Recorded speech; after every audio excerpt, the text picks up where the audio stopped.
এখন তো বাবা দোয়া নাই। বাবার কবর মসজিদের পাশে, বছর একবারও জিয়ারত করে না, এমন কপাল পড়া সন্তান আছে না নাই? হায় হায় হায়। ও আমার যুবক ভাইয়েরা, একটু চিন্তা করেন।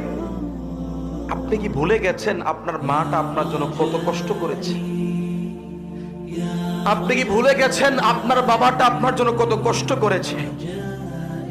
আপনি কি ভুলে গেছেন আপনার এই বাবাটা সকাল থেকে সন্ধ্যা পর্যন্ত আপনার জন্য কত শ্রম দিয়েছে, কত কষ্ট করেছে? আপনি কি ভুলে গেছেন? অসুস্থ ছিলেন, মা জননী আপনাকে কত আদর করেছে। আর আমি তো এখন শিক্ষক, 3টা মাদ্রাসার পরিচালক, আমার স্ত্রী আছে, সন্তান আছে। এখনো আমি অসুস্থ হলে আমার মা রাত্রে 10টা 12টা 2টা আমার রুমে গিয়ে, গত কিছুদিন পূর্বে আমার শ্বাসকষ্ট হয়েছে, রাত 3টা পর্যন্ত আমার শ্বাসকষ্ট। আমি এক পর্যায়ে ক্লান্ত হয়ে ঘুমিয়ে গেছি। হঠাৎ করে দেখতে পাচ্ছি কে জানি আমার মাথার মধ্যে এমন করছে, বুকের মধ্যে হাত দিচ্ছে। আমার চোখটা খুললাম, ঘুম ভেঙে গেছে।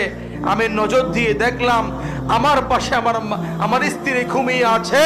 আমার অসুস্থ মাটা আমার হাত মাথায় ধরে দোয়া করছে। আল্লাহু আকবার বলেন। এটার নামে তো মা।